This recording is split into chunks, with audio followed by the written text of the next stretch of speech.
Kalau Yesus itu adalah firman, itu pemahaman yang masih apa ya bilangnya, ejakulasi dini kurasa. Tidak dihasilkan dari kematangan berpikir. Karena yang terjadi sebenarnya adalah Yohanes 1 nomor 1 itu sifat berkata-kata yang melekat pada diri Tuhan yang bersatu dengan Tuhan. Pada mulanya adalah sifat berkata-kata. Sifat berkata-kata itu bersama-sama dengan Tuhan. Dan sifat berkata-kata itu adalah Tuhan. Betul. Kok bisa kayak gitu? Yes. Apa buktinya? Lihat aja. Di data nomor 14-nya. Sifat berkata-kata itu kemudian menjadikan daging. Seibarat kata, Tuhan bersama dengan mulutnya. Ketika mulutnya berkata, Roh Kudus akan turun atasmu, kuasa Tuhan yang Maha Tinggi akan menaungi engkau. Sebab itu anak yang akan kau lahirkan akan disebut kudus, anak Tuhan atau hamba Tuhan. Itulah firman yang keluar dari mulut Tuhan, turun ke bumi sampai kepada Maria melalui Roh Kudus. Roh Kudusnya berkata, wahai Maria, ya paman, Roh Kudus akan turun atasmu dan kuasa Sang Yang Maha Tinggi akan menaungi engkau. Sebab engkau akan melahirkan. Tuh, akan melahirkan. Berarti Yesus belum ada.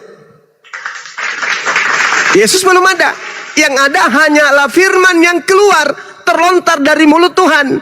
Firman itu dihantar oleh Roh Kudus kepada Maria. Maria, ya paman, Roh Kudus akan turun atasmu.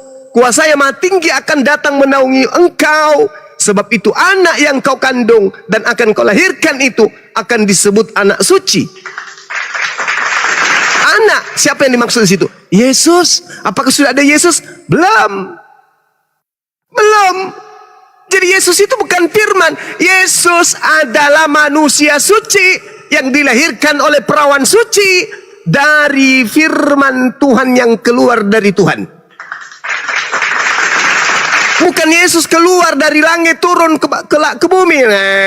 Turun sampai di bumi langsung berjenggot. Enggak. Yang datang adalah berupa kalimat, berupa perkataan, berupa instruksi, berupa ide yang keluar dari diri Tuhan. Wahai Roh Kudus, sampaikan kepada wanita tersebut, aku Tuhan yang menghendaki dia hamil dan melahirkan hambaku yang suci bernama Yesus. Apa yang terjadi? Hamil tidak Maria? Hamil. Makanya Yesaya 55 nomor 11, apabila firman keluar dari mulutku, tidak akan kembali dengan sia-sia kepadaku, sebelum apa yang kuperintahkan, yang kutitahkan, yang kuinstruksikan itu terjadi. Aku menginstruksikan Maria hamil. Hamil. Lahirkan hambaku bernama Yesus. Lahirkan. Makanya ketika Yesus lahir, apa kata dia? Yohanes 8 nomor 42. Aku datang di atas muka bumi ini menjadi manusia bukan atas kehendakku sendiri. Selesai. Bukan atas kehendakku sendiri, tapi atas kehendak siapa? Atas kehendak Bapa yang menghantarkan firman-Nya kepada Roh Kudus. Roh Kudus menjemput lalu mengantarkan kepada Maria. Maria mengaktualisasikan perintah Tuhan. Hamil dia tanpa disentuh oleh seorang laki-laki. Subhanallah. Lalu ada kelompok orang-orang yang mengatakan, hamil tanpa suami. Oh, yang dihamilkan dan dilahirkan ternyata Tuhan. Ini paganisme terselubung dengan menggunakan kitabnya orang Yahudi. Jadi yang datang itu adalah pemberitaan. Yang firman itu adalah ucapan. Yang disampaikan Roh Kudus itu ucapan, instruksi.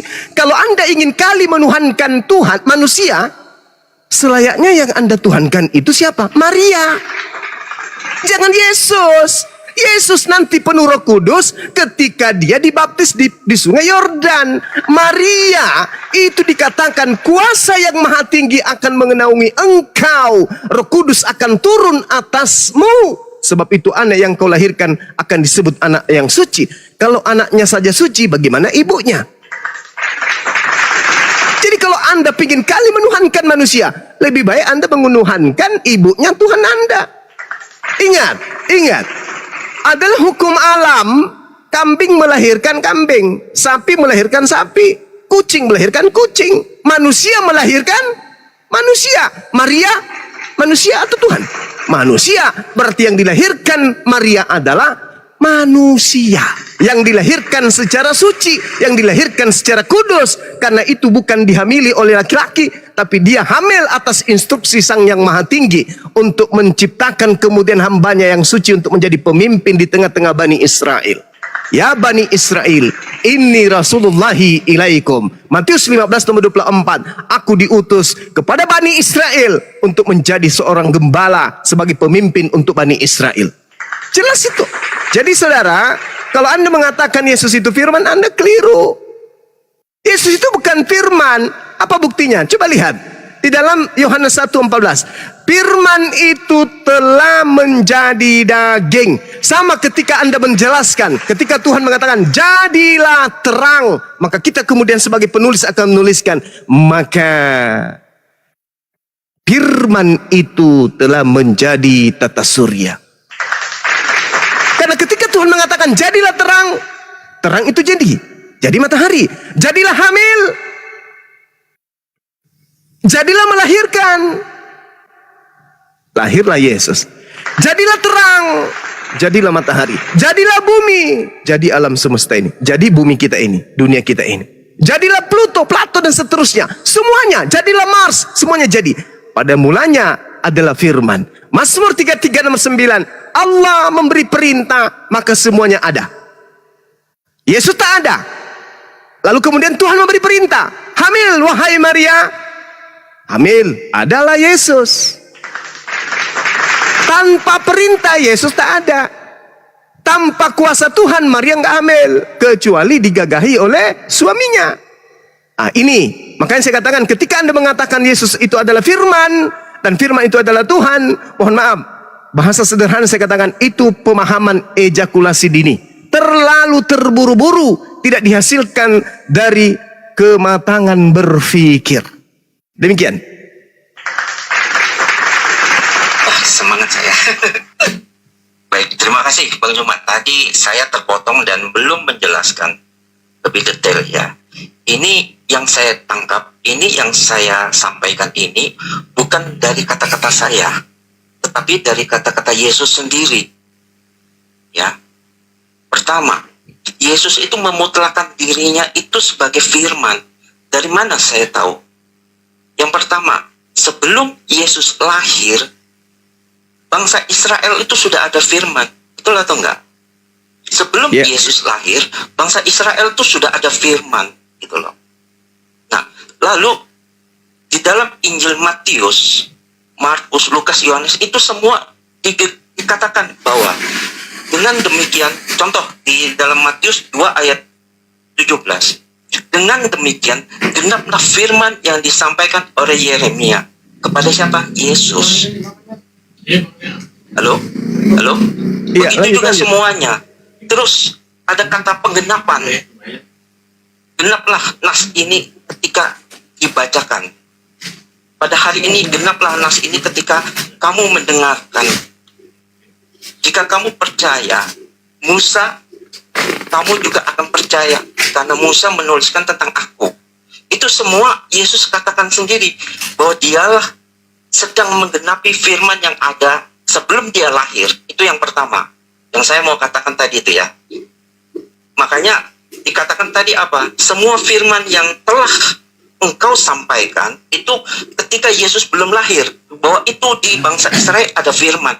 Yesus mau mengatakan bahwa ketika semua firman yang engkau sampaikan itu telah kuterima dan akan kusampaikan juga kepada mereka, dan mereka juga menerima.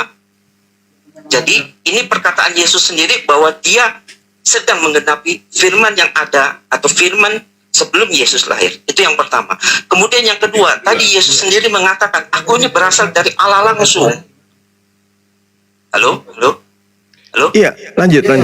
Halo? Ya, terusin Bang. Ya, terusin ya. Jadi Yesus sendiri mengatakan, aku ini berasal dari Allah. Itu artinya apa? Yesus itu bukan manusia gitu. Dia sesang firman yang diutus datang langsung ke dunia gitu loh. Contohnya di mana? Di dalam Yohanes 8 ayat 42. Aku datang dan keluar dari Allah. Coba dicek. Ini Yesus sendiri yang ngomong. Kemudian Yesus berkata juga di dalam Yohanes 8 ayat 23. Kamu dari bawah, aku ini dari atas. Yohanes 6 ayat 38. Sebab aku turun dari surga. Itu kata-kata Yesus semua loh. Menunjukkan bahwa apa? Dia itu memang firman gitu loh. Firman yang turun langsung dari Allah. Kemudian yang ketiga, Yesus sendiri menyampaikan firman. Ini saya kasih perumpamaan, contohnya seperti ini. Kalau ada satu orang, sentralnya katakanlah Budi, gitu kan. Kemudian ada 4 orang.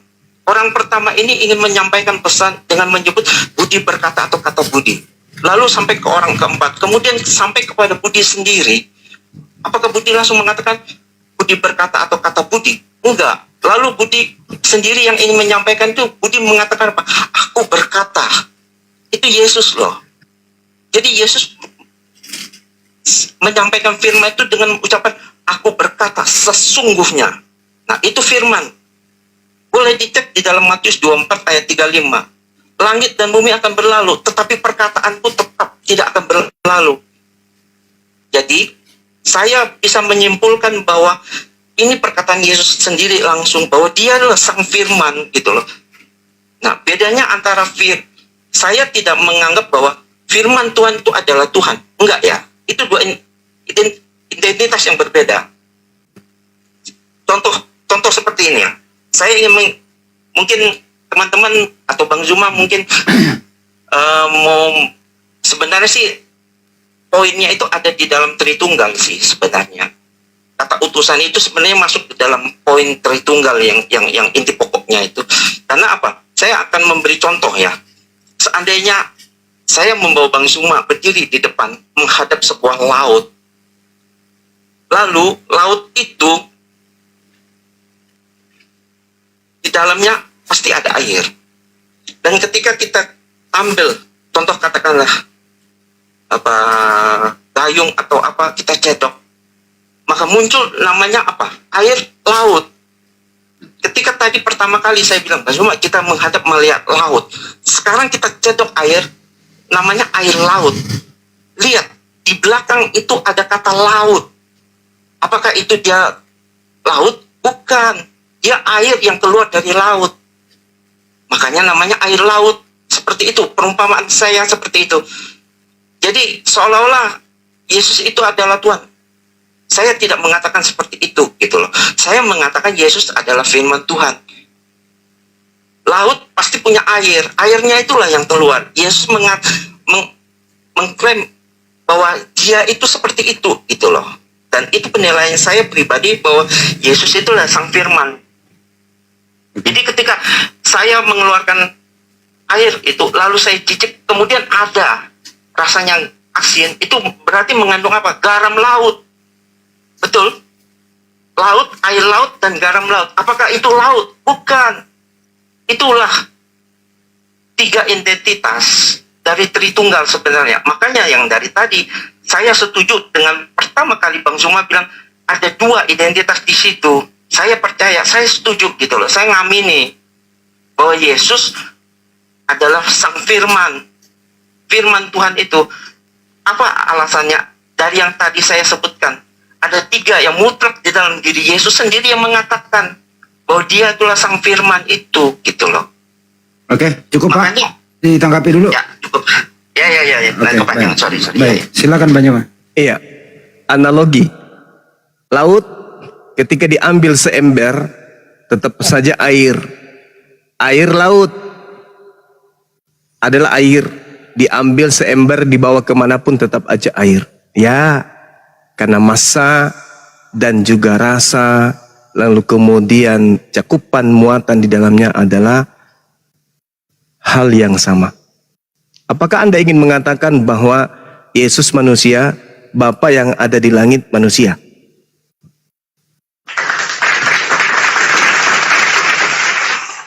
Yesus manusia tidur, ngantuk, lapar, yang ada di langit juga demikian adanya gitu. Coba sekali lagi saya katakan masih ejakulasi dini. belum sampai kepada kematangan berpikir. Analogi Anda itu seibaratkan Anda adalah satu manusia utuh. Ketika kemudian tangan Anda saya putus atau diputuskan, trak, lalu tangan Anda selengan itu diberikan kehidupan sendiri, kesadaran sendiri, dan kehendak sendiri. Apakah Anda masih mau mengatakan bahwa tangan Anda adalah Anda? Sedangkan tangan Anda sudah memiliki kehidupan sendiri. Tangan Anda sudah memiliki kehidupan sendiri. Sama seketika dikatakan di dalam kitab saudara bahwasanya Bapa memiliki hidup, demikian juga Yesus diberikan hidup dalam dirinya sendiri. Yohanes 5 nomor 26. Ketika Anda memiliki hidup utuh dalam tubuh Anda, kemudian tangan Anda terpotong dari Anda, lalu tangan Anda itu memiliki hidupnya sendiri, memiliki kesadarannya sendiri, memiliki kehendaknya sendiri. Apakah tangan Anda masih bisa disebut sebagai Anda? Tidak. Kenapa? Karena tangan Anda sudah berdikari, berdiri sendiri. Meskipun tangan Anda berasal dari Anda, tapi tangan Anda bukan Anda. Karena Anda punya kehidupan sendiri, tangan Anda juga punya kehidupan sendiri. Meskipun tadinya Anda dan tangan Anda adalah satu. Itu analogi Anda. Sebab sama seperti Bapa mempunyai hidup dalam dirinya, demikian juga diberikannya Yesus mempunyai hidup dalam dirinya sendiri. Yang kedua, Lukas 22:42. Ya Bapakku, jikalau engkau mau, ambillah cawan ini daripadaku, tetapi bukanlah kehendakku, melainkan kehendakmu lah yang terjadi. Tangan Anda sudah memiliki kehendak sendiri. Anda juga memiliki kehendak sendiri. Maka tangan Anda yang berasal dari Anda, itu bukan Anda lagi. Itu adalah pribadi yang baru. Segala sesuatu yang keluar, yang datang dari Tuhan, itu bukan Tuhan. Segala sesuatu yang keluar dari Anda itu bukan Anda. Suara yang keluar dari Anda bukan Anda. Ingus yang keluar dari Anda bukan Anda. Yang keluar dari Anda itu bukan Anda. Coba sekali-sekali baca Matius 4 nomor 4. Manusia hidup berasal dari setiap firman yang keluar dari mulut Tuhan. Kita ini adalah firman yang keluar dari mulut Tuhan. Yesus adalah firman yang keluar dari mulut Tuhan. Kalau Anda kemudian membawa Trinitas, saya tadi sudah lebih awal menyampaikan kepada saudara seperti yang tertulis di dalam kitab saudara sendiri, bahwasanya apabila Yesus datang, maka kita akan melihat Yesus dalam keadaannya yang sesungguhnya. Oleh karena itulah kita akan sama seperti Yesus. Saudara-saudaraku yang kekasih, sekarang kita adalah anak-anak Tuhan, tetapi belum nyata apa keadaan kita kelak. Akan tetapi kita tahu, apabila Yesus menyatakan dirinya, kita akan menjadi sama seperti Yesus. Apabila Yesus menyatakan dirinya, kita akan sama seperti Yesus, sebab kita akan melihat Yesus dalam keadaannya yang sebenarnya. Kalau Yesus adalah Trinitas, berarti kita ini berapa tas? Sebab kita dan Yesus adalah sama. Kita akan melihat Yesus dalam keadaan yang sebenarnya. Dan kita akan sama seperti Yesus dalam keadaan Yesus yang sesungguhnya. Kalau Yesus Trinitas, konsep sama Trimurti, maka coba Anda jawab kepada saya. Kalau Anda sama dengan Yesus dalam keadaan yang sebenarnya, itu bukan Trinitas lagi. Berapa tas itu? Jadi analogi Anda itu, Anda air laut, kemudian diambil, kemudian air lautnya itu tetap saja air laut, kemanapun dia pergi. Sayangnya, analogi Yesus turun ke bumi, kalau Anda mengatakan yang di laut, yang laut itu adalah Bapa yang ada di langit, dan Yesus adalah air yang seember dari laut, sayangnya pencipta langit dan bumi bukan manusia dan bukan anak manusia.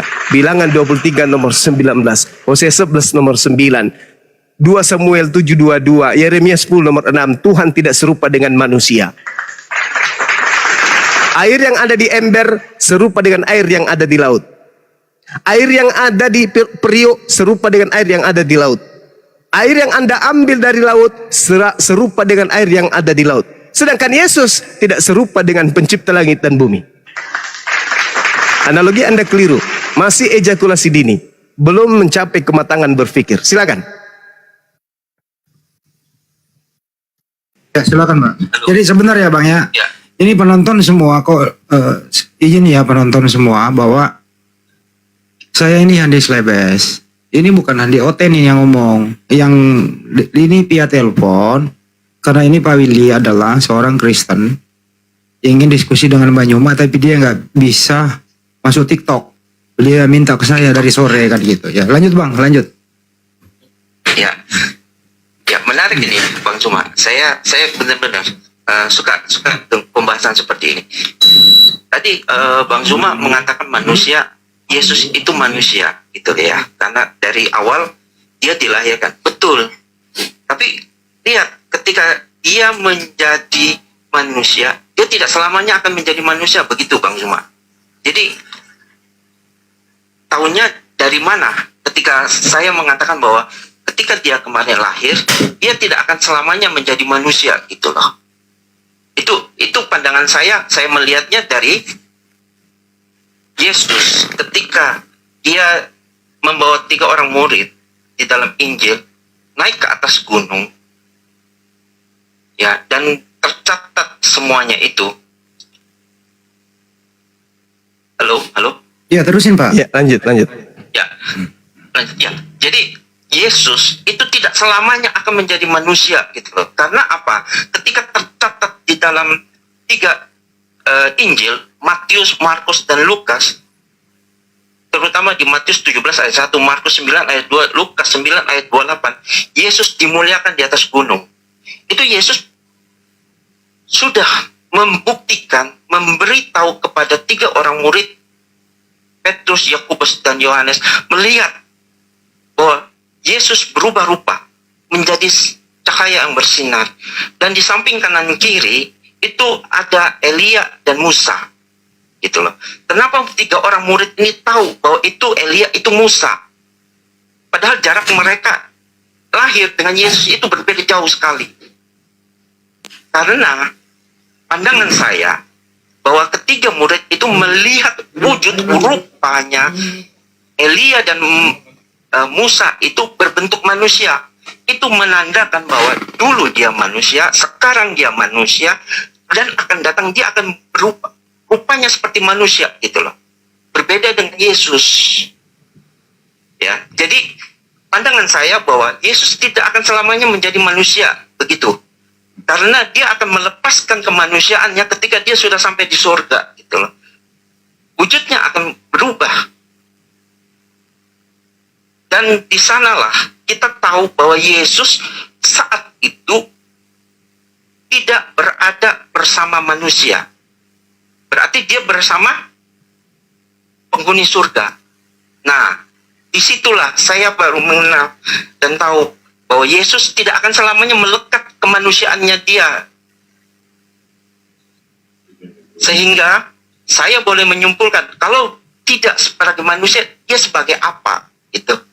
Dan itulah yang saya benar-benar meninggikan dia, bahwa dia adalah sang firman Tuhan itu. Begitu Bang Zuma. Oke, baik. Ya. Sekali lagi mohon maaf nih kawan ya. Di sini kita sama-sama menguraikan materi yang pada tujuannya adalah edukasi. Kenapa saya kemudian mengatakan Taruh dulu Pak ya. Betul, belajar. Saya belajar. Iya. Saya suka belajar, Pak. Kenapa saya mengatakan kemudian pandangan-pandangan saudara saya ini terlalu ejakulasi dini karena terlalu cepat mengambil kesimpulan. Tetapi itu nggak apa-apa, itu adalah kepercayaan. Sekarang gini, kitab Anda menuturkan kemudian 1 Korintus 15:28. Tetapi kalau segala sesuatu telah ditaklukkan di bawah Yesus, maka dia sendiri sebagai anak akan menaklukkan dirinya di bawah Tuhan, di bawah Bapa yang telah menaklukkan segala sesuatunya di bawahnya, supaya Tuhan menjadi semua di dalam semua. Itu satu. Yang kedua, Ibrani 13:8. Yesus kemarin, sekarang, dan selama-lamanya tetap tidak akan pernah berubah. Nah, sekarang mari kita lihat di dalam kitab saudara, Yesus yang pertama kali datang Itu di dalam Lukas 2 nomor 11. Pada hari ini telah lahir bagimu juru selamat. Titik 2, manusia yang diurapi Tuhan di kota Daud. Pada hari ini dia lahir sebagai manusia. Yesus datang sebagai manusia. 2 Yohanes 1 nomor 7. Naik ke langit sebagai manusia. Yohanes 3 nomor 13. Duduk di samping Tuhan di surga. Markus 14:62 sebagai manusia. Turun untuk yang kedua kalinya. Matius 16 nomor 27 sebagai manusia. Menghakimi kelak. Di dalam Yohanes 5 nomor 27 sebagai manusia. Kapan dia berubah? Gak pernah. Selama-lamanya dia manusia. Duduk di samping di surga manusia, turun untuk kedua kalinya manusia, menghakimi sebagai manusia. Tak pernah dia berubah. Bahkan yang Anda sebutkan tadi, yang saya sebutkan tadi, 1 Korintus 15:28, Yesus menaklukkan dirinya.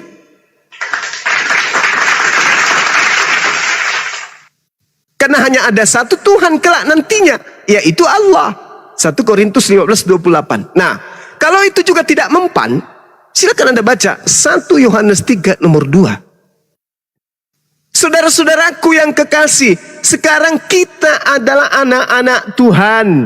Tetapi belum nyata apa keadaan kita kelak. Akan tetapi kita tahu bahwa apabila Yesus menyatakan dirinya, kita akan menjadi sama. Kita akan menjadi sama seperti Yesus. Kita ini apa bang? Manusia atau Tuhan kita ini? Manusia kita kan? Kita akan sama seperti Yesus. Sebab kita akan melihat Yesus dalam keadaannya yang sebenarnya. Kita ini apa sebenarnya ini? Kita ini manusia kan? Nah, Yesus akan datang dan kita akan melihat keadaan yang sebenarnya Yesus itu. Dan dalam keadaan yang sebenarnya kita akan sama seperti Yesus. Pertanyaannya, kita ini Tuhan? Bukan. Yesus Tuhan. Loh, tapi kita akan sama dia. Berarti yang betul adalah Yesus tetap sama. Kemarin, sekarang maupun yang akan datang. Dia tetap anak Maria, anak manusia. Sama seperti kita anak manusia. Saya minta saudara menelaah lagi 1 Yohanes 3 nomor 2. Saudara-saudaraku yang kekasih, sekarang kita adalah anak-anak Theos, tetapi belum nyata apa keadaan kita kelak. Akan tetapi kita tahu bahwa apabila Yesus menyatakan dirinya, kita akan menjadi sama seperti Yesus. Sebab kita akan melihat Yesus dalam keadaannya yang sebenarnya. Kita akan melihat Yesus dalam keadaannya yang sebenarnya. Kalau orang Kristen mengatakan nanti kelak di surga Yesus dalam keadaan yang sebenarnya adalah Tuhan, maka saudara-saudara Kristen juga Tuhan. Apakah itu betul? Tidak. Saudara-saudara Kristen adalah manusia, maka Anda akan melihat Yesus sebagai manusia. Jadi tidak ada jalan untuk menuhankan Yesus, tak ada jalan. Kecuali aliran kepercayaan yang mendoktrin dan mendogma itu. Selama masih membahas Yesus, maka bahasan Yesus diselimuti dan dikelilingi oleh kemanusiaannya. Kenapa? Dia bukan hantu, dia bukan hewan, dia bukan malaikat, dia adalah manusia. Sedangkan Tuhan bukan manusia. Yesus terciduk manusia. Maka celakalah orang yang menuhankan manusia. 2 Yohanes 1 nomor 7. Siapakah penyesat itu? Siapakah pembohong itu? Siapakah penipu itu? Siapakah iblis itu? Bukankah dia yang pergi ke seluruh dunia, yang tidak mengaku bahwa Yesus datang sebagai manusia? Dialah penyesat itu, dialah antikristus itu. Jadi kalau Anda mengatakan Yesus itu Tuhan, atau Yesus itu bukan manusia, atau Anda mengatakan, oh memang kami mengaku Yesus itu manusia Bang Suma, tetapi Anda menyembah dia, Anda menganggap dia Tuhan, berarti Anda adalah planos. 2 Yohanes 1 nomor 7, berarti Anda adalah antikristus. Apa planos itu? Penipu, pembohong, penyesat. Apa penipu, pembohong itu? Pembohong dan penipu itu lain di mulut, lain di praktek. Anda mengatakan Yesus itu manusia memang, tapi lihat di gereja, Anda menyembah siapa? Menyembah manusia? Bukan. Anda menyembah apa yang Anda katakan Tuhan. Berarti mulut Anda mengatakan Yesus manusia, tetapi praktiknya Anda mengatakan Yesus itu Tuhan. Anda pembohong, Anda penipu, Anda antikristus. Sekali lagi, 2 Yohanes 1 nomor 7. Siapakah Planos itu? Siapakah Planos? Planos dalam bahasa Yunani. Bahasa Indonesianya pembohong, penyesat, antikristus. Bukankah dia yang pergi ke seluruh dunia, yang tidak mengaku Yesus datang sebagai manusia? Dialah antikristus itu. Dialah penipu itu. Nah sekarang kalau Anda mengatakan, saya mengaku loh Yesus itu manusia. Yes, di mulut. Tapi di iman, Yesus itu adalah Tuhan itu sendiri. Berarti Anda adalah pembohong, penipu. Demikian.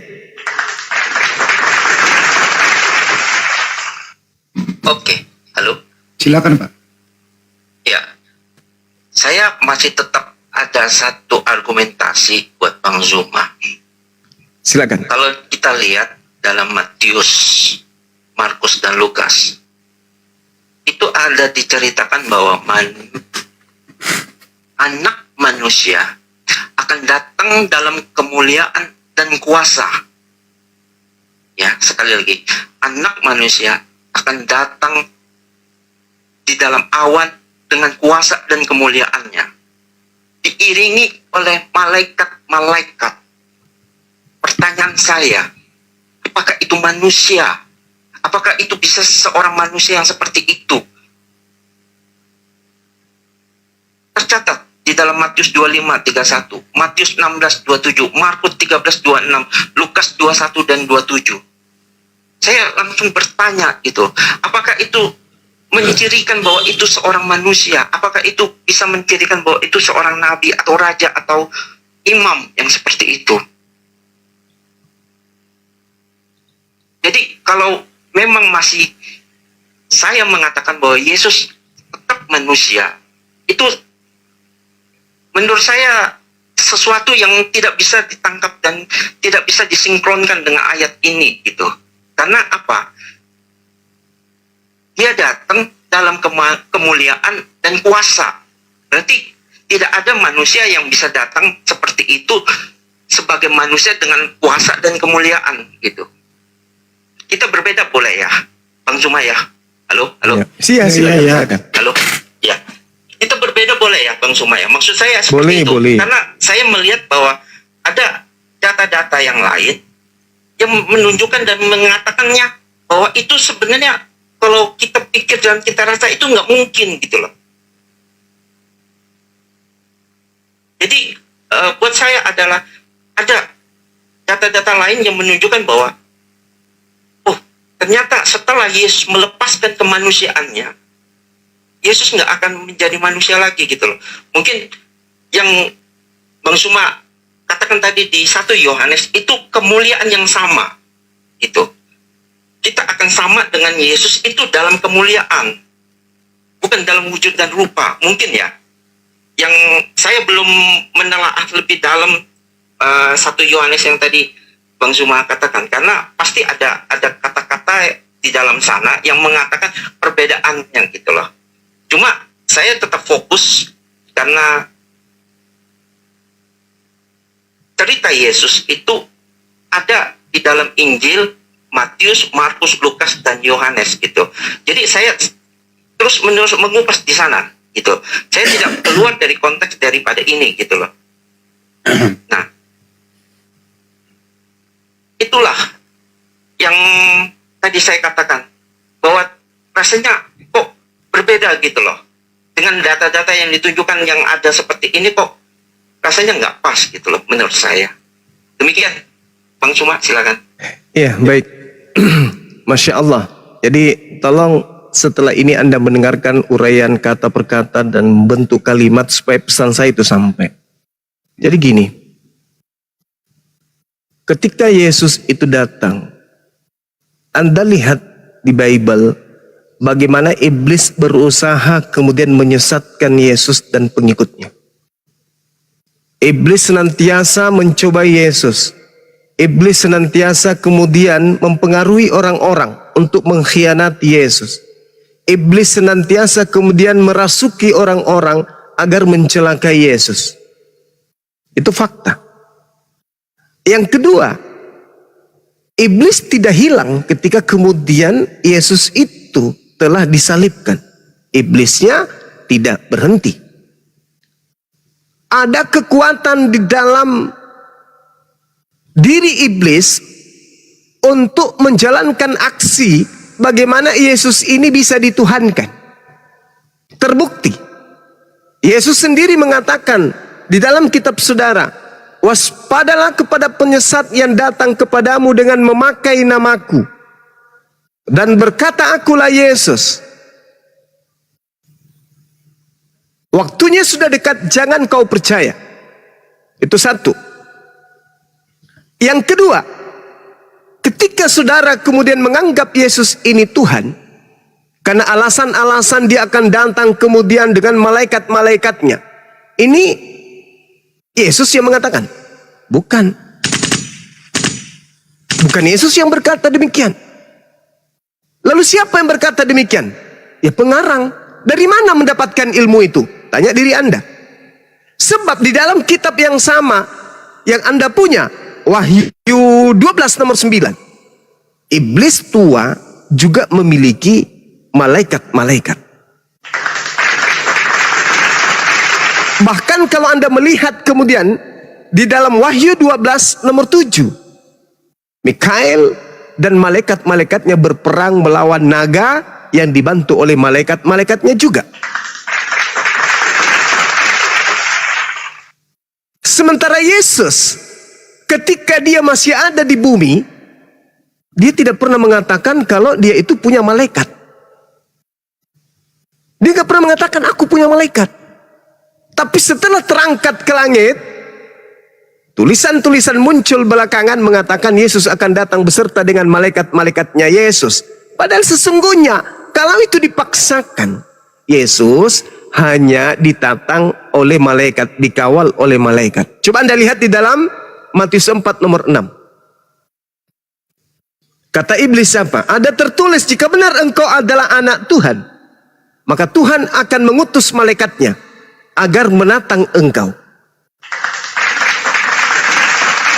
Jadi kalau Yesus datang untuk yang kedua kalinya bersama dengan malaikat-malaikatnya, bukan malaikat Yesus, tapi malaikat yang Tuhan berikan untuk mengawal Yesus. Nah sekarang coba Anda bandingkan pemahaman saudara yang mengatakan Yesus itu Tuhan dengan pemahaman Yesus ketika dia datang mengajar. Bukankah Yesus mengatakan segala firman yang kau berikan kepadaku telah aku sampaikan. Setelah firman itu sampai, apakah itu Taurat menurut Anda, menurut asumsi Anda, apakah itu Mazmur, apakah itu Yesaya, atau apapun itu, endingnya muridnya percaya Yesus itu sebagai apa? Utusan. Kesaksian Yesus dirinya adalah utusan. Kesaksian yang muncul berikutnya ditopang oleh penulis-penulis yang Yesus sendiri tidak mengenal penulis tersebut, menghantarkan Anda menganggap Yesus itu Tuhan. Sekarang ilmu Anda tinggi mana dengan Yesus? Yesus sendiri bersaksi dia utusan Tuhan. Anda bersaksi dia adalah Tuhan itu sendiri. Kira-kira yang harus saya percaya sebagai orang yang berakal, Yesus atau Anda?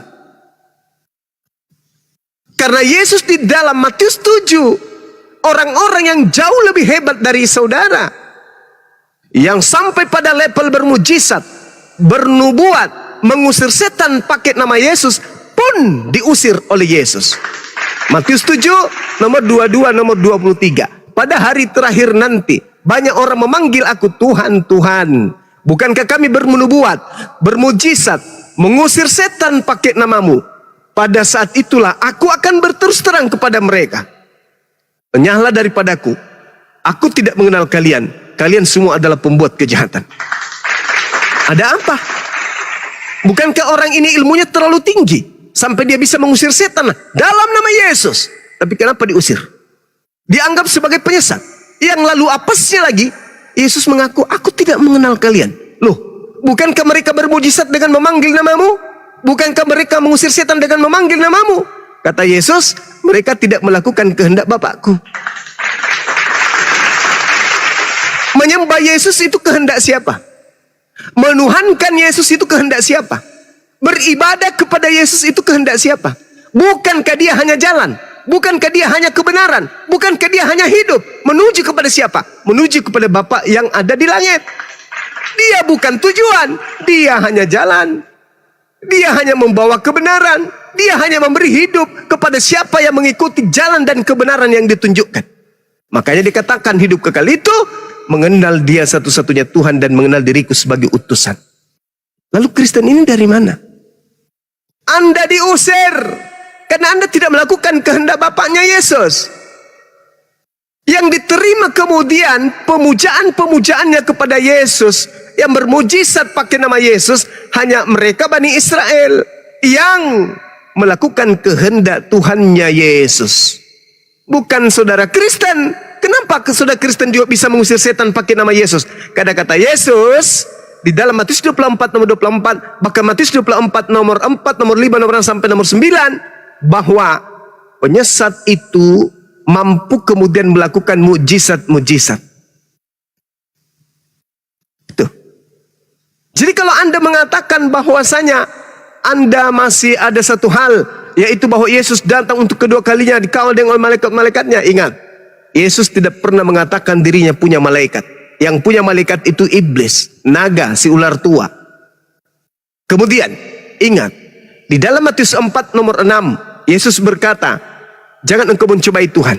Karena iblis mengatakan malaikat, Tuhan akan mengutus malaikat untuk menatang engkau. Jadi tidak ada jalan, Bu. Karena Yesus sendiri telah mengatakan itu.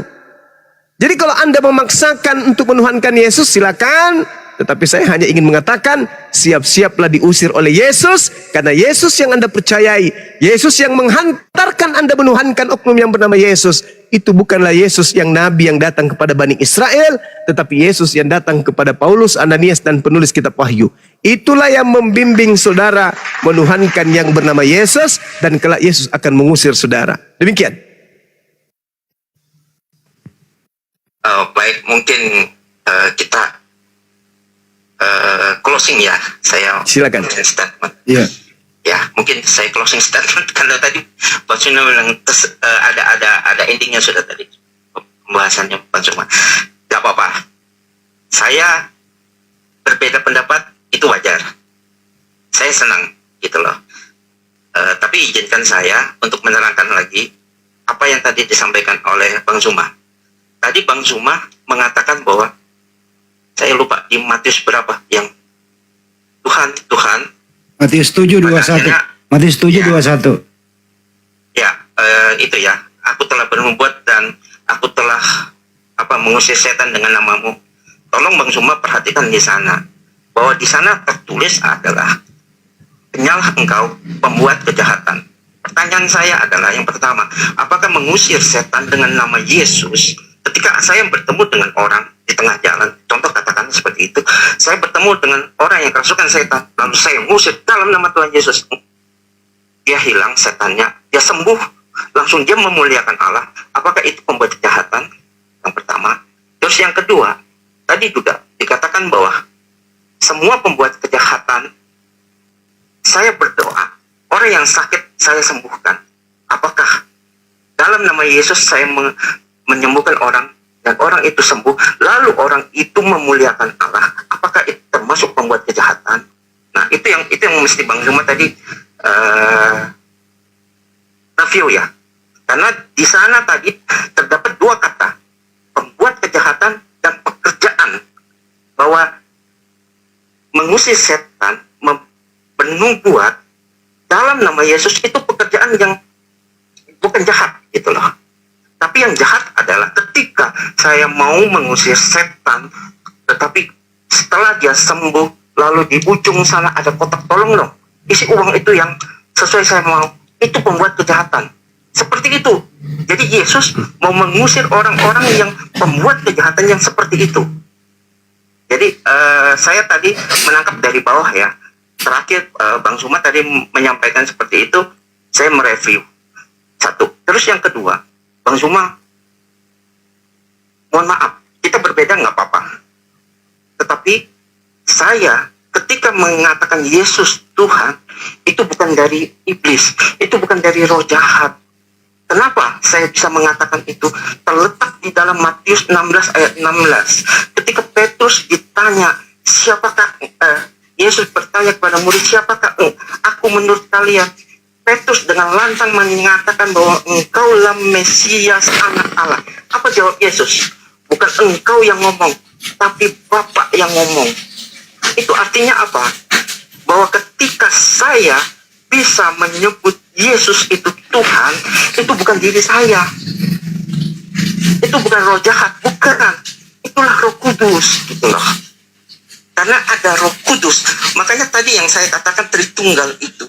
Yesus itu firman dan ada roh. Apa yang membedakan?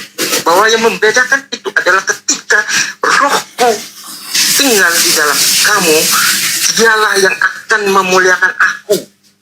Saya bisa menyebut Yesus itu Tuhan, itu begitu mulia. Itu karena ada Roh Kudus.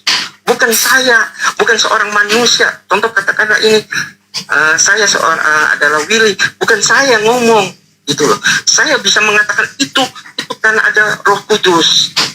Jadi juga bukan karena roh iblis atau roh jahat yang menjesatkan bahwa itu akan masuk neraka. Enggak. Kita berbeda, nggak apa-apa ya. Kita berbeda di sini. Karena sejauh yang saya bisa rasakan, apa yang saya alami, itu yang saya bawa ke dalam kehidupan, gitu loh. Bahwa Yesus itu adalah hidup. Dia bukan cerita dongeng, dia bukan yang dulu hanya sebatas manusia atau nabi, tapi dia hidup, dia ada, dia saat ini ada, tinggal. Ini closing statement loh Pak. Ini kan closing Pak, di persingkat. Ya, closingnya. Jadi kesimpulan saya adalah ketika saya mengatakan bahwa Yesus itu Tuhan, itu bukan diri saya, itu bukan seorang manusia yang bisa mengatakan seperti itu, bahwa itu karena Roh Kudus. Jadi kesimpulan saya yang terakhir adalah kita nggak mungkin bisa mengkristenisasi orang-orang atau menjadikan orang itu Kristen atau membuat orang itu bisa menyebut Yesus itu Tuhan kalau tidak ada Roh Kudus yang turun. Oke Pak. Jadi closing saya seperti itu. Oke, begitu dari saya. Ya, Abang jangan tutup teleponnya dulu, dengarkan closing statement Bang Juma ya. Silakan Pak Juma. Ya, baik. Itu Iya. ya dari saya. Sebaliknya saya katakan kalau ada orang yang berkata Yesus itu Tuhan, itu dibimbing sama iblis. Karena Roh Kudus itu adalah pembawa kebenaran. Tidak mungkin berbohong, tidak mungkin menipu manusia dibilangnya Tuhan. Mazmur 119:43, jangan sekali-kali mencabut firman kebenaranmu dari mulutku, sebab aku berharap kepadamu hukum-hukummu. Yohanes 15:26, jikalau penghibur yang akan datang kuutus dari Bapa, yaitu roh kebenaran yang keluar dari Bapa, ia akan bersaksi tentang aku. Yesus bersaksi bahwa Roh Kudus akan datang keluar dari Bapa dan bersaksi tentang Yesus. Kesaksiannya itu pasti tidak akan mungkin berbohong. Yohanes 16:8, dan jikalau ia datang, ia akan menginsapkan dunia akan dosa, dan dia akan mengajarkan kebenaran, bukan kebohongan. Jadi yang datang setelah Yesus itu adalah roh yang membawa kebenaran, bukan roh yang membawa kebohongan. Anda membawa Matius 16. Di situ dikatakan Mesias. Coba saudara gali lagi. Mesias itu adalah manusia, bukan Tuhan. Kristus itu bukan Tuhan. Itu manusia yang diurapi. Mesias adalah manusia yang ditahirkan. Mesias adalah manusia yang diurapin. Dan bukan hanya Yesus yang Kristus, bukan hanya Yesus yang Mesias, bukan hanya Yesus yang diurapin. Yesus Kristus, oke. Tapi ingat, Kores juga Kristus, Daud juga Kristus, Saul juga Kristus, Harun, Elisa, Salomo, semua juga adalah Mesias. Yang saya sebutkan namanya tadi ini adalah Mesias semua. Kalau Yesus dituhankan karena dia Mesias, berarti Salomo Tuhan, Elisa Tuhan, Harun Tuhan, Saul Tuhan, Daud Tuhan, Kores Tuhan. Kemudian ketika saudara mengatakan bahwasanya Yesus itu Tuhan, bla bla dan seterusnya, silakan. Silakan aja. Lalu Anda mengatakan, bermujizat pakai nama Yesus, lalu ada celengan. Oh, itu asumsi liar. Itu ejakulasi dini pendapat. Anda tidak memiliki kematangan berpikir. Coba Anda baca Matius 7. Habis ini Anda turun dari sini, saudara saya tolong buka Bible. Baca Matius 7 dari nomor 15 sampai nomor 23. Kalau akal saudara sehat, Anda akan malu dengan pernyataan Anda terakhir tadi. Yang dimaksud oleh Yesus penjahat itu adalah Kristen. Kenapa Kristen? Karena Kristen tidak melakukan kehendak Bapa.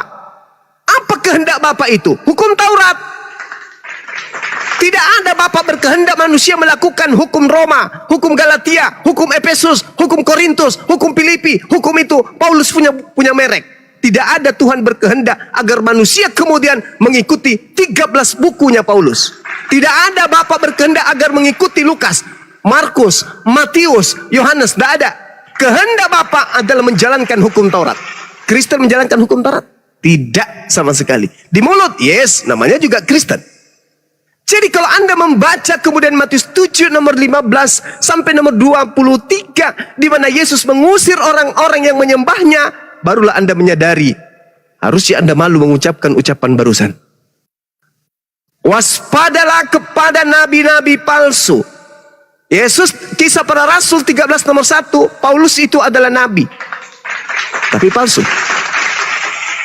Lukas nabi, palsu. Markus nabi, palsu. Penulis Matius, penulis Yohanes, nabi, tapi palsu. Kenapa palsu? Bukan firman Tuhan. Kalau dikatakan nabi, menerima firman Tuhan. Mereka penulis kitab kanon bukan penerima firman Tuhan. Mereka adalah penerima kesaksian-kesaksian orang, lalu dicatatnya. Begitu juga Paulus. Paulus bukan berasal menerimanya dari Tuhan, bukan. Tapi menerima dari makhluk. Halus. Di dalam Galatia 1 nomor 12 Anda baca. Aku menerima firman bukan dari manusia, tetapi dari pernyataan Yesus Kristus. Ingat, Yesus mengatakan, waspadalah kepada penyesat yang datang kepadamu dengan memakai namaku, Yesus. Dan berkata, akulah Yesus. Sementara yang datang kepada Paulus adalah makhluk halus yang mengaku Yesus. Jadi, tidak ada kemudian kehendak Bapa di perjanjian baru. Kehendak Bapa semuanya di perjanjian lama. Waspadalah kepada nabi-nabi palsu yang datang kepadamu dengan menyamar seperti domba, padahal dia adalah serigala. Dari buahnya kau mengenal mereka. Apa buahnya? Memanggil aku Tuhan, bermujizat pakai namaku, mengusir setan pakai namaku, bernubuat pakai namaku. Itu buah dari pengajaran nabi-nabi palsu. Kalau ada sekelompok manusia di atas muka bumi ini, kamu menemukan memanggil Yesus Tuhan, bermujizat, mengusir setan, bernubuat pakai nama Yesus, mereka adalah buah-buah dari pengajaran nabi palsu. Kata siapa? Kata Yesus. Menurut siapa? Menurut penyelidikan orang yang menulis kitab Matius. Tertulis di mana? Matius 7. Nomor berapa? Nomor 15 sampai nomor 23. Dalami itu, Bung. Dan kalau Anda tetap mati dalam keadaan Kristen, siap-siap diusir oleh Yesus. Saya kira begitu diskusi kita. Saya senang, saya bangga kepada saudara berdiskusi dengan baik. Betul yang Anda katakan, kita beda pendapat. Yes, Anda Kristen, saya Muslim. Saya hanya berusaha mensucikan Yesus, membersihkan Yesus dari lingkaran orang-orang yang ingkar terhadapnya, yang melantiknya menjadi Tuhan di hadapan Tuhannya Yesus.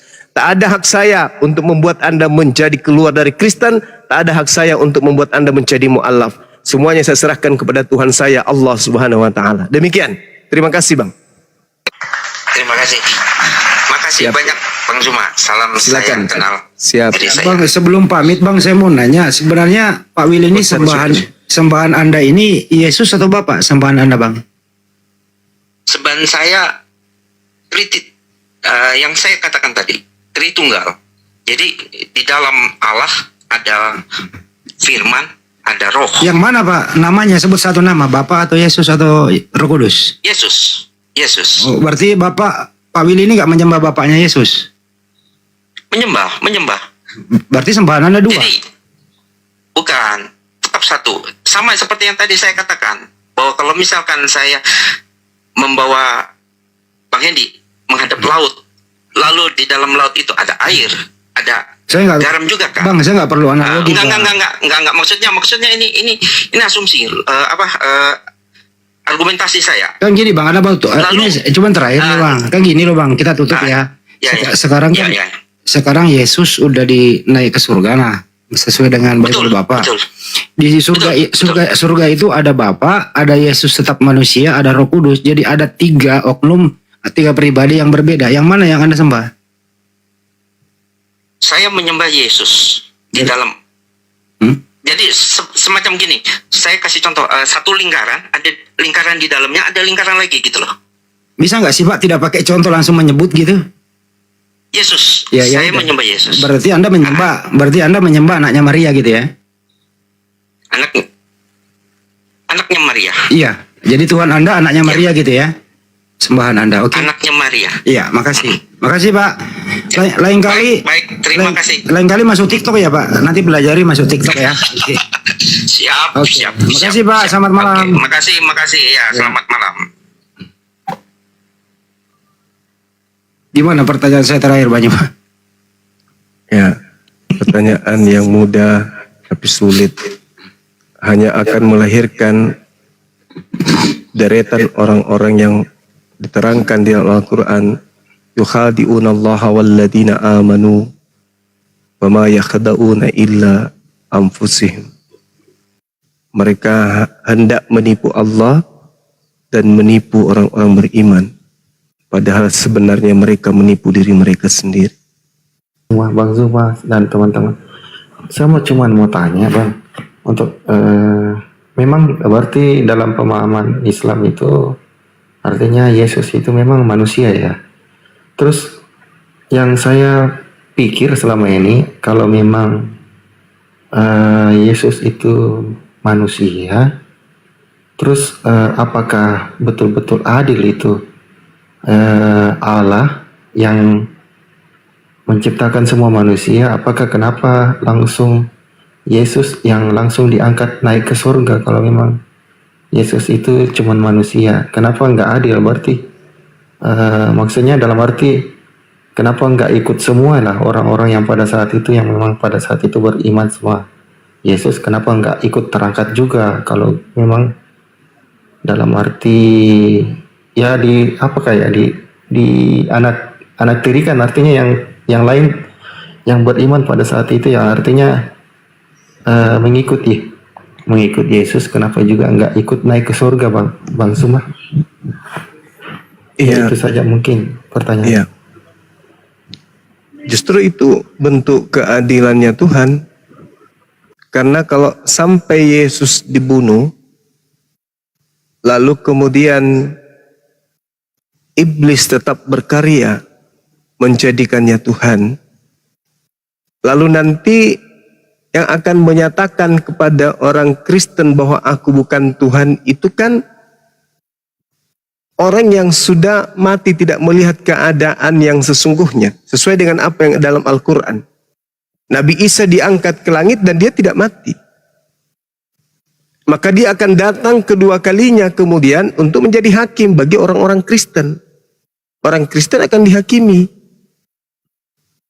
Kenapa bisa itu terjadi? Karena ada yang membuat makar. Coba Anda baca Bible. Kenapa Yesus ingin dibunuh? Itu dulu. Karena muridnya dirasuki setan. Mahkamah agama dirasuki setan. Orang Farisi kerasukan setan. Itu kan? Jadi karena mereka kerasukan setan, Tuhan menyelamatkan Yesus. Setannya tidak berhasil membunuh Yesus. Tapi setan ini tidak kehabisan akal. Setan yang memang sudah tugasnya kemudian menyesatkan manusia, itu membuat propaganda, membuat makar. Yesus yang tadinya sudah diselamatkan, diajarkan lagi mati untuk nebus dosa-dosa manusia. Dipercaya sama pengikutnya. Itu.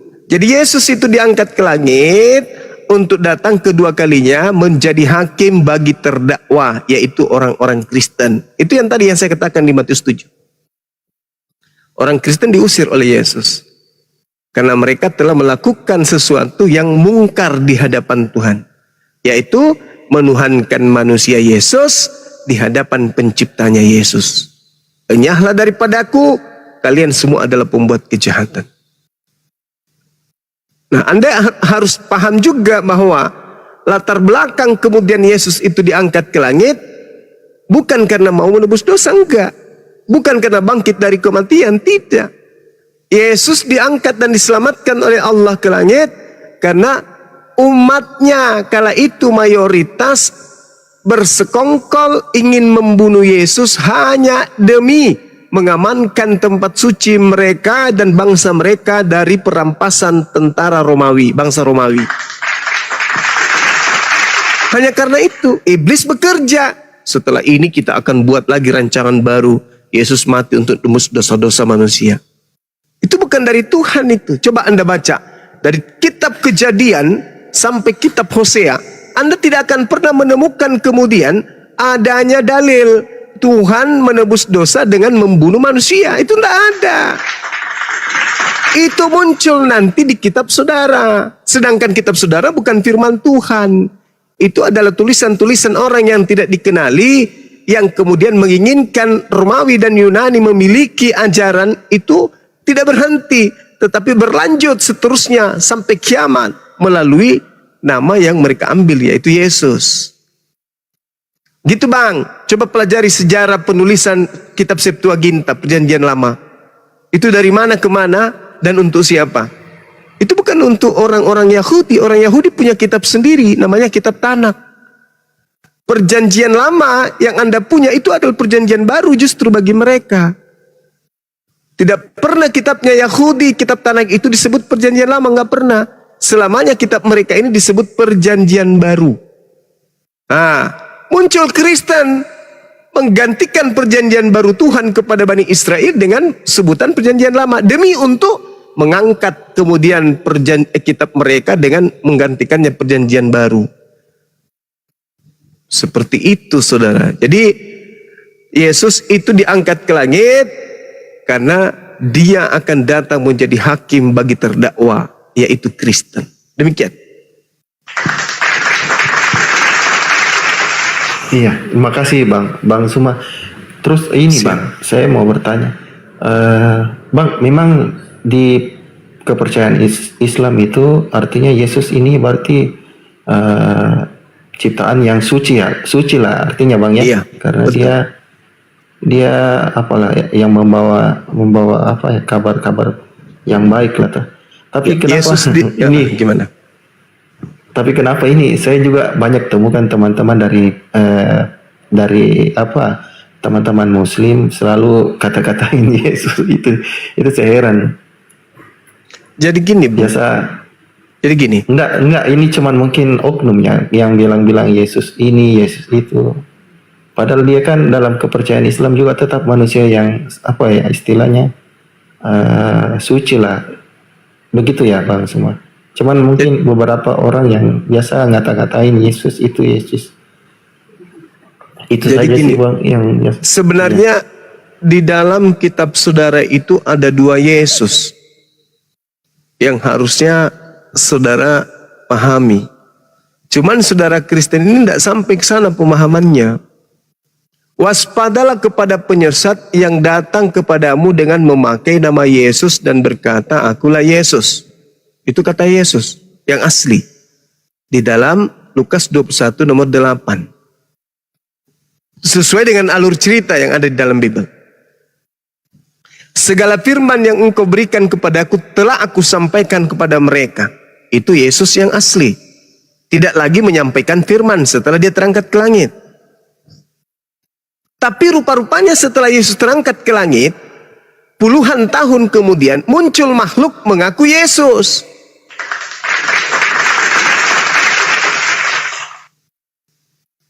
Makhluk ini hanya berupa cahaya dan suara, bukan manusia. Sedangkan Yesus asli itu manusia.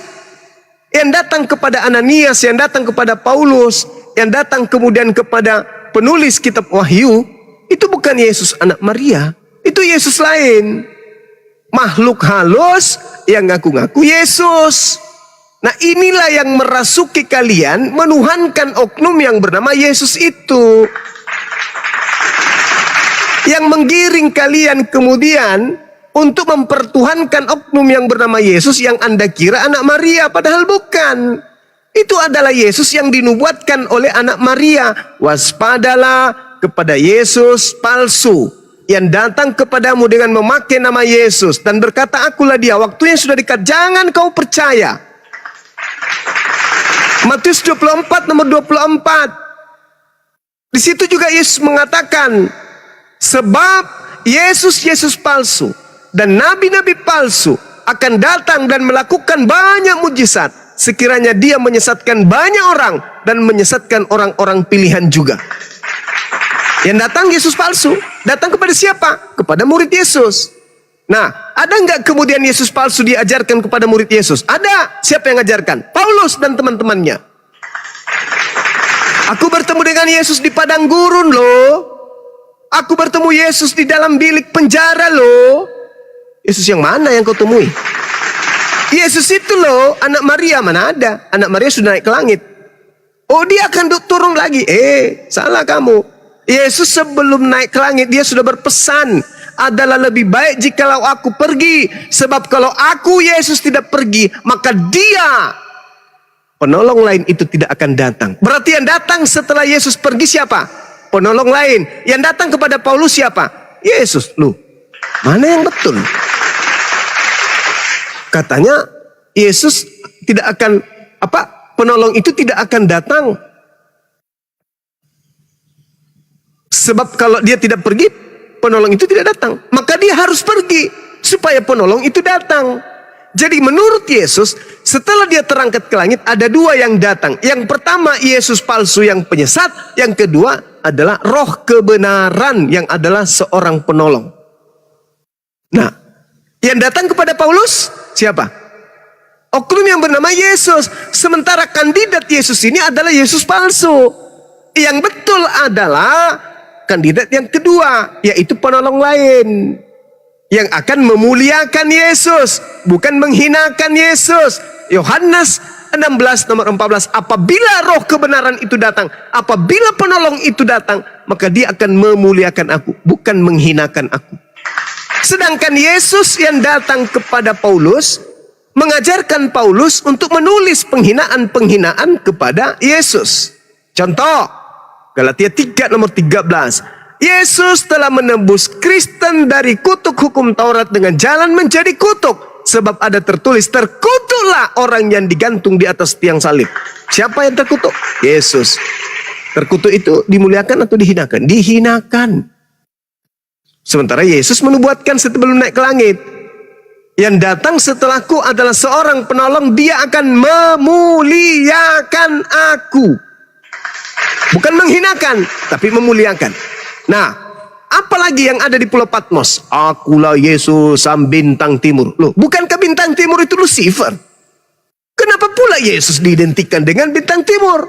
Sedangkan bintang timur, Helel bin Zakar, itu adalah Lucifer, iblis, yang tertulis dalam Yesaya 14. Kenapa Yesus diidentikan dengan itu? Berarti ini memuliakan atau menghinakan? Menghinakan. Berarti yang datang kepada Paulus in the gang bukan roh kebenaran, bukan penolong, bukan Roh Kudus, tetapi roh halus yang menistakan dan menghinakan Yesus. Coba, apa yang Anda rayakan nanti tanggal 25 Desember kelahiran? Di mana Yesus lahir tanggal 25 Desember? Bukankah yang lahir kemudian tanggal 25 Desember itu Dewa Mitra, Dewa Horus, Hercules, Attis, Zeus? Kenapa pula Yesus dimasukkan ke situ? Gak ada itu Yesus lahir tanggal 25 Desember. Lalu apa lagi? Kenaikan. Kapan Yesus mati kemudian menjadi tumbal, menjadi korban persembahan untuk dosa manusia? Gak ada.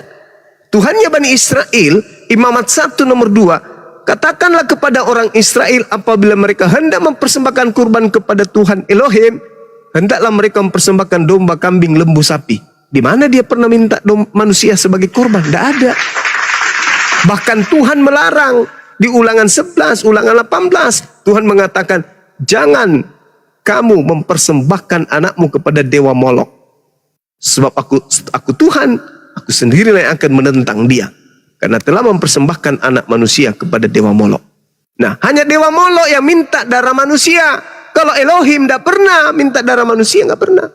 Bahkan ketika Tuhan Elohim menguji Abraham, sembeli anakmu, korbankan anakmu, anak tunggalmu. Itu diuji. Abraham lolos. Dia betul-betul ingin mempersembahkan darah anaknya sendiri. Tapi apa Tuhan lakukan? Tuhan menggantikannya dengan binatang. Artinya Tuhan tidak berkenan kepada korban manusia. Dia hanya berkenan kepada korban hewan. Datang Kristen yang muncul belakangan menganggap bahwa kematian yang tragedi kematian yang dilakukan oleh penyesat-penyesat terhadap Nabi Yesus itu adalah tumbal untuk tebusan dosa. Ilmu dari mana itu? Itu karena bisikan makhluk yang tadi yang ngaku-ngaku Yesus. Jadi saudara, kalau Anda mengatakan Isa Yesus itu suci, betul. Dia adalah nabi yang suci. Lukas 4 nomor 30, Yesus itu hamba yang suci. Al-Quran surah Maryam ayat 19, Nabi Isa itu adalah makhluk yang suci. Tapi di Kristen, Galatia 3 nomor 13, Yesus itu adalah makhluk terkutuk.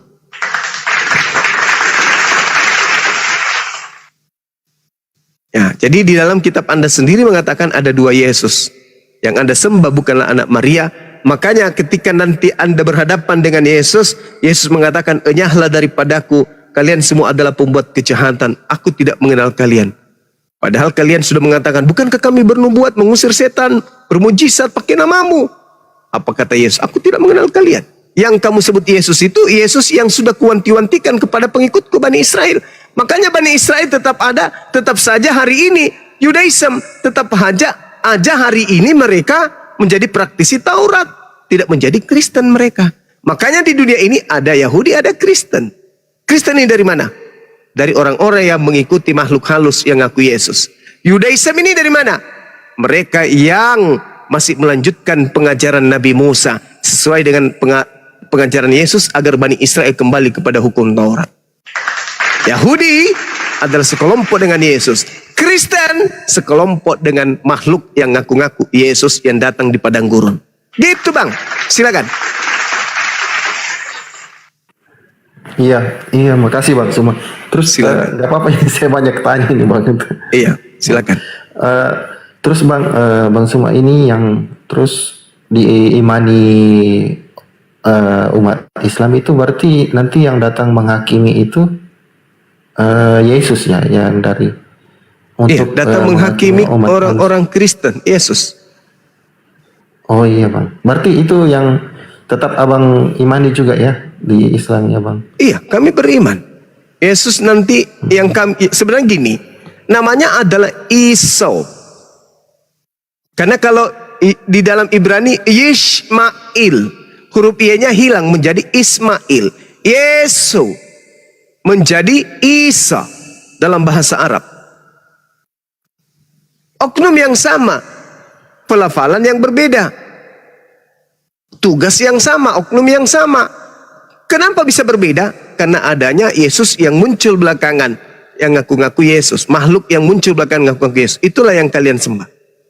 Sedangkan Yesua atau Isa atau Isa itu adalah nabi yang datang di tengah-tengah Bani Israel.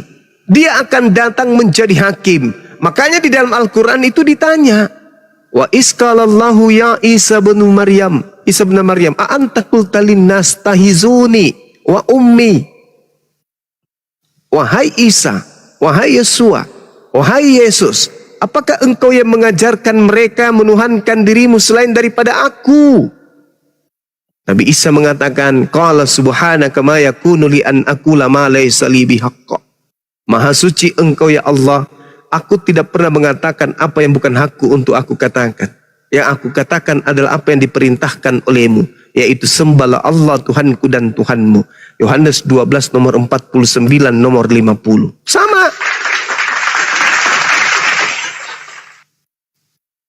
Wa idza husyiran nasu kanu lahum a'da wa kanu bi ibadatihim kafirin. Pada hari kemudian apa yang mereka sembah akan menjadi musuh mereka, dan pemujaan-pemujaan yang mereka lakukan akan diingkari oleh yang mereka sembah. Nah, Matius 7 tuh. Apa yang mereka sembah akan menjadi musuh bagi mereka. Kalian yang menyembah Yesus akan menjadi musuh oleh Yesus, dimusuhi sama Yesus. Pemujaan yang kalian lakukan terhadap Yesus akan diingkari oleh Yesus. Enyahlah daripadaku, kalian semua adalah pembuat kejahatan, aku Aku tidak mengenal kalian. Al-Quran mengatakan itu. Kenapa demikian? Ya karena yang kalian sembah itu adalah makhluk halus yang ngaku Yesus, bukan Yesus yang datang sebagai nabi. Makanya Bung, kalau Anda melihat nih ya, Kristen masuk ke Indonesia, Katolik masuk ke Indonesia, Protestan masuk ke Indonesia, bukan orang Yahudi yang mengajarkan, Bung. Coba renungkan itu. Yang datang mengajarkan kekristenan, Katolik, Protestan di Indonesia ini adalah orang Barat. Ada apa? Kenapa bukan orang Yahudi? Selanjutnya Islam yang mengajarkan Islam di Nusantara ini adalah orang Yahudi. Ya, silakan. Iya, betul juga itu yang tadi perumpamaan abang itu, yang orang yang mengajar itu yang datangnya dari Barat. Kenapa bukan dari Yahudi? Ya. Dan di zaman-zaman ini, zaman-zaman Yesus hidup. Terus bang, itu apa saya bilang? Kalau di Al-Quran itu bang, kenapa kalau memang abang yang dari umat Islam kalau mengimani Yesus, kenapa di Al-Quran itu bang kurang sekali tentang cerita tentang itu Yesus, lebih condong ke Muhammad? Oh salah, justru lebih banyak diajarkan tentang Yesus daripada Nabi Muhammad.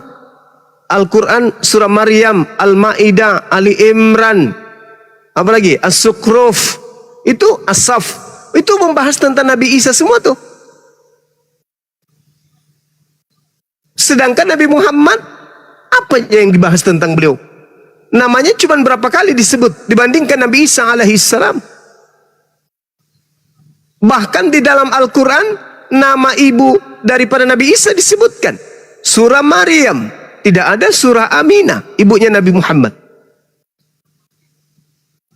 Nah, Ali Imran, surah yang keturunan daripada Nabi Isa.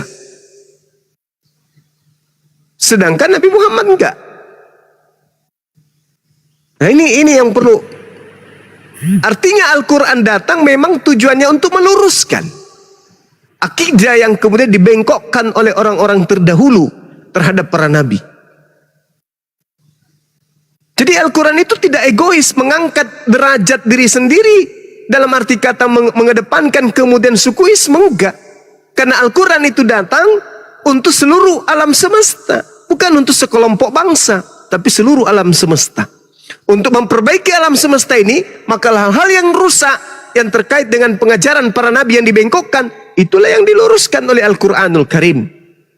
Kalau Nabi Muhammad itu mengarang Al-Quran, maka yang diunggulkan tentulah seperti Paulus mengunggulkan dirinya sendiri.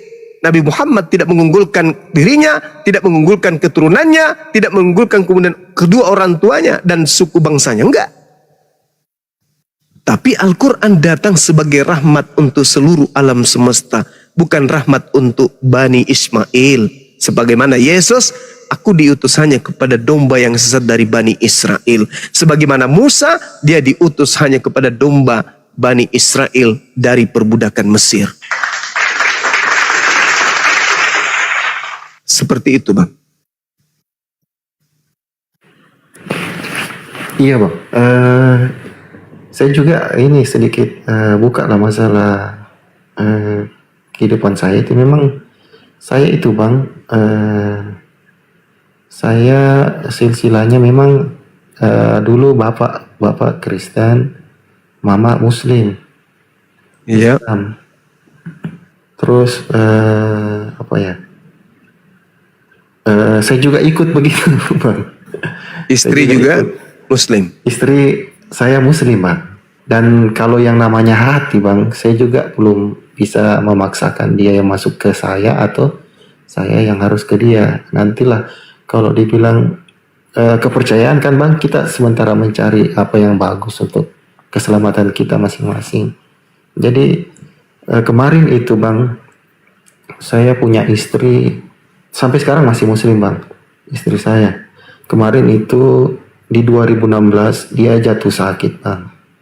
Dia habis kena spondilitis TB, jadi tulang belakangnya ada 2 ruas 3 ruas habis dioperasi karena ini apa Jatuh. sudah rusak begitu.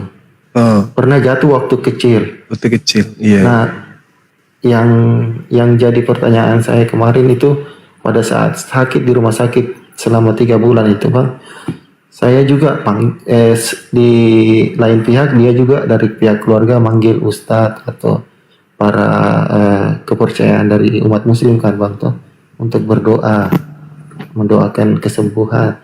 Saya juga yang dari Kristen panggil ini apa pendeta atau orang-orang yang untuk doakan. Dan ya puji Tuhan kemarin Bang 2017 awal Januari itu selesai operasi sampai 2018 itu berangsur-angsur membaik sekarang, Bang. Tapi masih pakai tongkat. Masih ini masih dalam keadaan pemulihan sekarang. Sampai sekarang belum bisa belum masih pakai tongkat kalau jalan, Bang. Sudah punya Dan anak? Iya, Bang, saya sudah punya anak, Bang. Berapa? 2, 1? 2, Bang. Saya sudah punya anak 2. Islam atau dari Kristen? istri.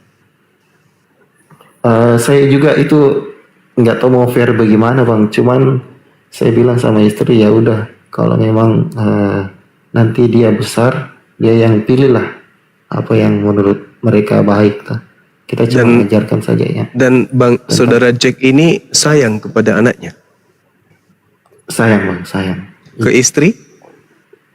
Sayang juga, Bang. Nggak mungkin sampai 2 anak begini saya tidak sayang. Sayangnya itu mau sampai di dunia saja, dipisahkan oleh ajal, atau Saya mau sampai di akhirat? Iya, saya mau sama-sama, Bang. Terus sampai di akhirat nanti. Di kehidupan yang kekal. Iya, betul, Bang. Nah, sekarang bantu saya cari di Bible orang Kristen masuk ke surga bersama dengan keluarganya dan anak-anaknya. Ada nggak?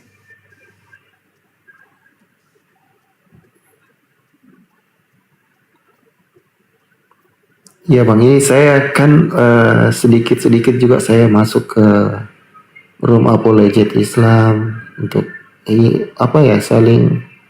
bukan saling sih, cari kebenaran begitu, Bang, ya.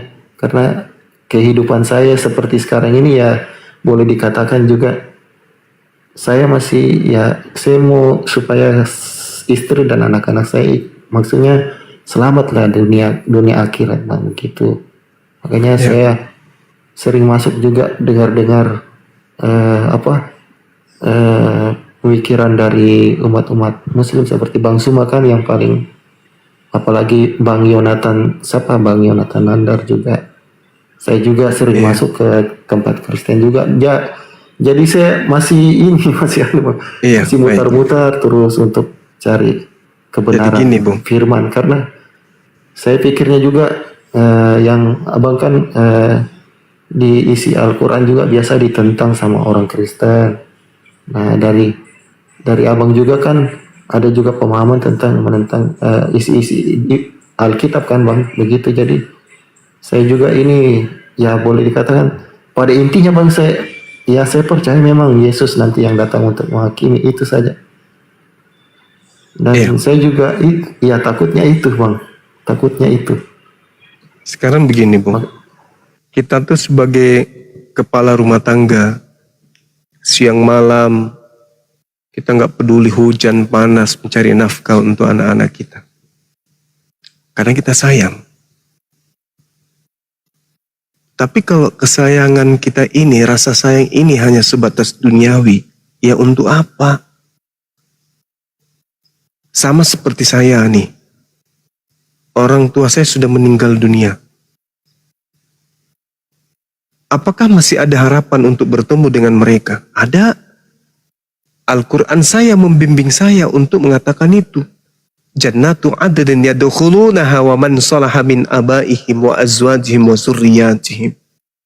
Surga Aden, mereka masuk ke dalamnya bersama dengan orang-orang yang saleh dari nenek moyang mereka, dari pasangan mereka, istri, suami, dan anak-anak mereka, cucu-cucu mereka. Sedang para malaikat masuk ke tempat-tempat mereka dari semua pintu. Ini di Islam. Jadi kasih sayang itu tidak hanya sebatas dunia. Siang malam kita cari nafkah, kita mendidik anak kita, menjadikan istri kita menjadi istri yang taat, menjadi istri yang baik. Tapi berakhir dengan kematian. Lalu buat apa perjuangan ini? Kalau di dalam Al-Quran kami beda lagi. Allah Subhanahu wa ta'ala menjelaskan apa? Ya ayyuhalladzina amanu qu anfusakum wa ahlikum nara. Wahai orang-orang yang beriman, pelihara dirimu dan keluargamu dari api neraka yang bahan bakarnya adalah manusia dan batu. Coba. Jadi di dalam Al-Quran itu, di Islam itu jelas. Wahai orang beriman, jaga dirimu, anak-anakmu, istrimu dari api neraka. Dan ini pasti ada, Bang. Neraka ini pasti ada. Selayaknya besok hari Sabat, Sabtu, suka tidak suka, ikhlas ataupun tidak mau, tetap saja waktu bergulir, detik, menit, jam, hari mengantar kita kepada hari Sabat. Artinya apa? Hidup kita ini mengantar kita kepada surga atau hidup kita ini mengantar kepada neraka. Jadi neraka surganya kita itu ditentukan kita hari ini. Maka oleh karena itulah kemudian Allah, Tuhan memberikan kita akal untuk kita mencari Tuhan yang benar itu seperti apa. Saya ada kemudian memberikan satu pemahaman terhadap orang-orang yang sudah mu'allaf hari ini. Saya katakan kemudian di dalam Al-Quran menyatakan dengan sangat jelas, wa iza qila lahum ittabi'u ma anzalallah qalu bal nattabi'u ma alfaina alaihi aba'ana awalau kana aba'uhum la yaqiluna syai'a wa la yahtadun. Besok hari saudara Jack sudah meninggal dunia, anak Anda akan menjadi pribadi-pribadi yang hidup, menjadi bapak, menjadi ibu. Kutanyalah mereka, wahai saudaraku, siapa yang membuat engkau menyembah Yesus? Siapa yang membuat engkau pergi ke gereja? Siapa yang mengajarkan engkau kemudian menjadi Kristen? Maka anak-anak Anda akan berkata, bapakku. Anda sebagai bapak, kutanya, yang ngajarin Anda, mengajarkan anak Anda menyembah Yesus, pergi ke gereja, makan babi, tidak bersunat, itu siapa? Anda akan mengatakan, bapakku, kakek dari anakku. Kakek Anda ditanya, bapak Anda ditanya, pun jawabannya sama. Makanya Al-Quran mengatakan, apabila dikatakan kepada mereka, ikutilah apa yang diturunkan oleh Allah melalui perantaraan para nabi, mereka semua akan menjawab, tidak. Kami mengikuti apa yang kami dapati pada nenek moyang kami melakukannya. Kata Allah, awalau kana aba'uhum la ya'qiluna syai'a wa la yahtadun. Padahal bapaknya, kakeknya, nenek moyang mereka tidak mengetahui apapun dan tidak mendapat petunjuk sedikit pun. Cobalah Anda telaah. Anda mengajarkan anak Anda menyembah Yesus. Ilmu dari mana coba? Bible tidak mengarahkan itu.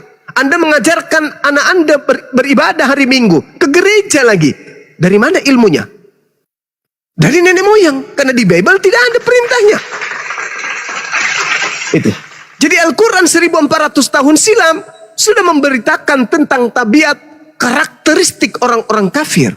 Nah kalau di Islam sangat jelas kemudian, Jannatu adni yadkhulunaha wa man salaha min abaihim wa azwajihim wa zurriyatihim.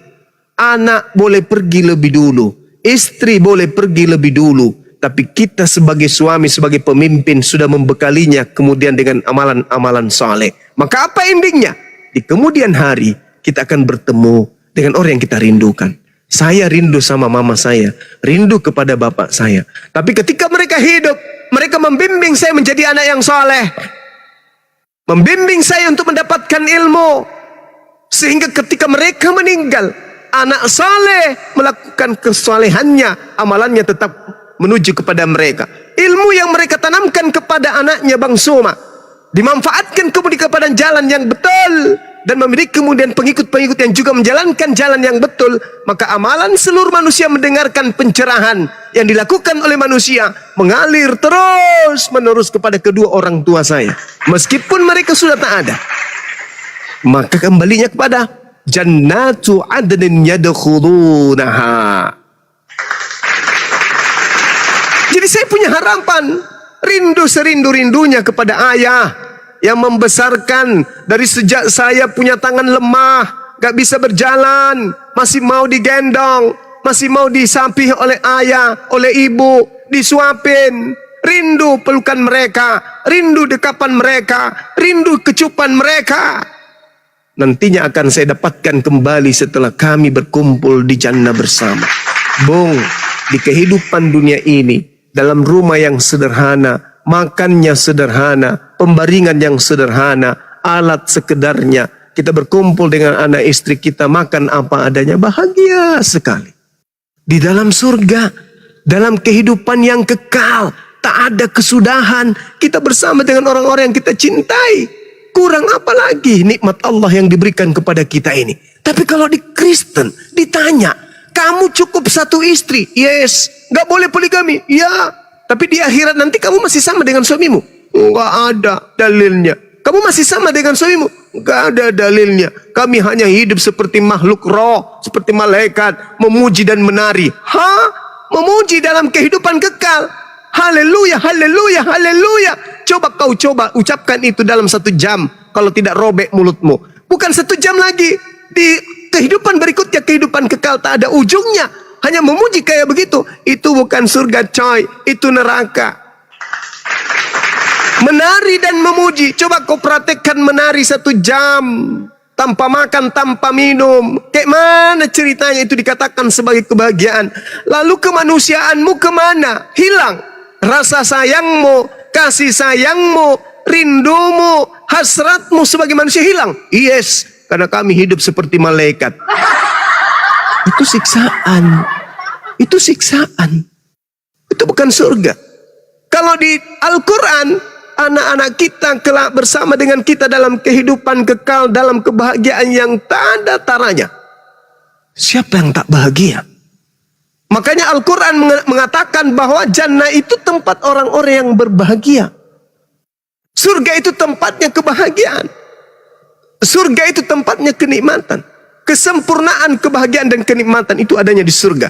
Dan yang masuk ke sana hanya orang-orang yang beriman. Bukan orang yang hidup dalam dogma dan doktrin barat. Tetapi mereka mengikuti ajaran para nabi. Ya, oleh karena itulah saudara, kalau Anda memiliki istri seorang muslim, alhamdulillah Anda tidak lagi sulit untuk memuslimkan dia. Anda punya anak yang Anda beri kehendak bebas untuk memilih agama, alhamdulillah Anda tidak memiliki kesulitan untuk menyelamatkan mereka. Tinggal Anda sendiri yang sebagai pemimpin. Anda ingin menentukan langkah Anda ke neraka atau ke surga. Ingat bung, Al-Quranul Karim menjelaskan di dalam surah apa ya teman-teman?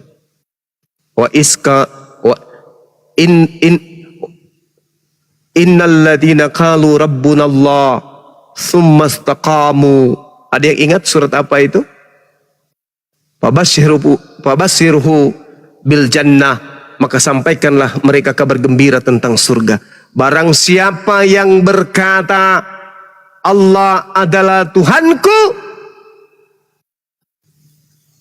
maka dia akan diberikan surga. Surah apa kawan sahabatku? Aku lupa. Lalu kemudian di dalam Al-Quran surah Al-Mu'minun, Allah subhanahu wa ta'ala menjelaskan kemudian bahwasanya kada aflahal mu'minun, beruntunglah orang-orang yang mukmin. Siapa mereka? Mereka yang kemudian mendirikan salat, menunaikan zakat, walladzina hum anil la'wi mu'ridun. Orang yang menjauhkan diri dari perbuatan perkataan yang tidak berguna. Walladzina hum lizzakati fa'ilun. Orang yang menunaikan zakat, berbahagialah mereka. Berbahagialah mereka yang salat, berbahagialah mereka yang tidak berzina, berbahagialah mereka yang tidak berbohong, berbahagialah mereka yang mendirikan amalan-amalan saleh. Kata Allah, ulaika humul warithun. Mereka itulah yang akan mewarisi alladzina yarithunal firdaus hum fiha khalidun, yakni yang mewarisi surga Firdaus, mereka kekal di dalamnya. Ini di Islam, Bung. Di Islam, kalau anak Anda sholat, istri Anda sholat, istri Anda puasa, zakat dan seterusnya, maka mereka adalah pewaris-pewaris Firdaus. Kita bangga dong. Ya, Fussilat ayat Fussilat ayat 30 ya, sahabat ya. Insya Allah Fussilat ayat 30. Jadi kalau misalnya anak Anda sholat, anak Anda puasa, anak Anda zakat, apa kata Allah? Ulaika humul warithun alladzina yarithunal firdaus hum fiha khalidun.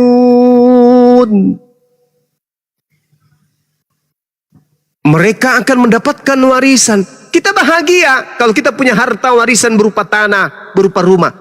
Tapi ini bahagianya wow, luar biasa. Masya Allah, subhanallah. Maka pantaslah umat Islam semakin hari semakin khusyuk, semakin rajin beribadah kepada Allah. Sebab mereka adalah pewaris-pewaris surga Firdaus. Ulaika humul warithun alladzina yarithunal firdaus hum fiha khalidun. Mereka tidak peduli hujan, tidak peduli panas. Ketika panggilan takbir itu datang, Allahu Akbar, Allahu Akbar, Allahu Akbar, Allahu Akbar. Mereka nggak peduli. Mereka kemudian berbondong-bondong menuju rumah ibadah untuk sujud menyembah kepada Tuhannya. Kenapa? Mereka sudah dijanjikan warisan Firdaus. Kalau di Kristen apa yang diwariskan? Neraka jahanam. Mana dalilnya? Matius 23 nomor 15. Matius 23 nomor 33, 34, 35, 36.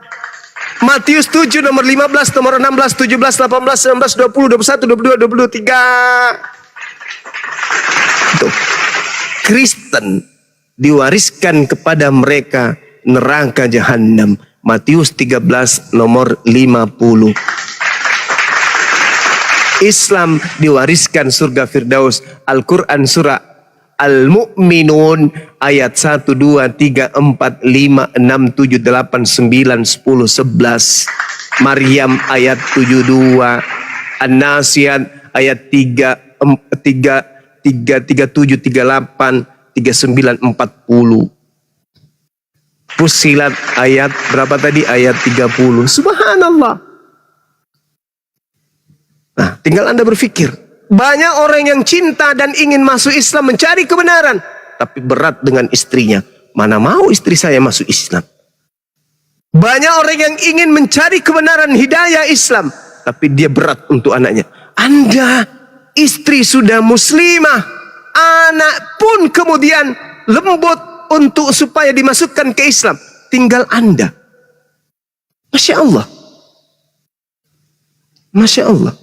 Kenapa Islam itu ikut berdebat kemudian? Untuk mempertahankan akidah Yesus. Hidup kekal itu adalah mereka mengenal Engkau satu-satunya Tuhan.